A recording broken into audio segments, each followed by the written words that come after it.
Donc l'évolution professionnelle des personnes handicapées est souvent plus difficile que celle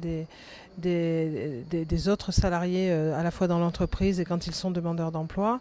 dans la mesure où la santé ou le problème de santé peut faire obstacle à cette évolution. Pour une entreprise, la problématique de l'évolution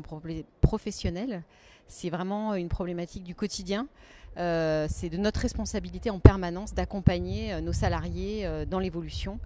surtout dans nos grosses entreprises où stagner sur une fonction ou une compétence, c'est pas imaginable. Les outils qui peuvent aider les personnes en situation de handicap à continuer d'évoluer dans le parcours professionnel sont souvent de type organisationnel, organisation du temps de travail par exemple, de type adaptation du poste de travail, adaptation technique du poste de travail, mais ça peut être aussi des questions de formation, de réflexion sur le projet professionnel, et ces outils-là peuvent permettre aux différentes étapes de la vie d'une personne d'être à la fois maintenue dans l'emploi et pouvoir continuer d'évoluer dans cet emploi. Le travailleur handicapé, par exemple, peut être jeune, peut être adulte, il peut être cadre ou non cadre, il peut être diplômé ou non diplômé, donc il peut relever de différents services et de différentes compétences au sein des différents acteurs.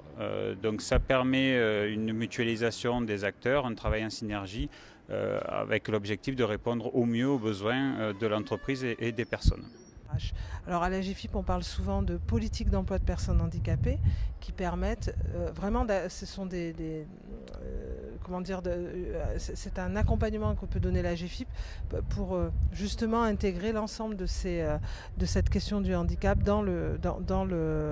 la vie de l'entreprise, j'allais dire. Et l'objectif est effectivement de mettre ensemble les professionnels de l'évolution professionnelle de manière à pouvoir créer ces fameuses synergies, échanger sur les bonnes pratiques des uns et des autres et surtout être en mesure de répondre aux besoins des individus dans le cadre de leur évolution de carrière, de leur évolution de vie et donc de pouvoir effectivement avoir les réponses adaptées par rapport aux objectifs qu'ils se sont fixés. Effectivement, il y a un travail à faire. Je pense que nous-mêmes aussi, on aura un travail à faire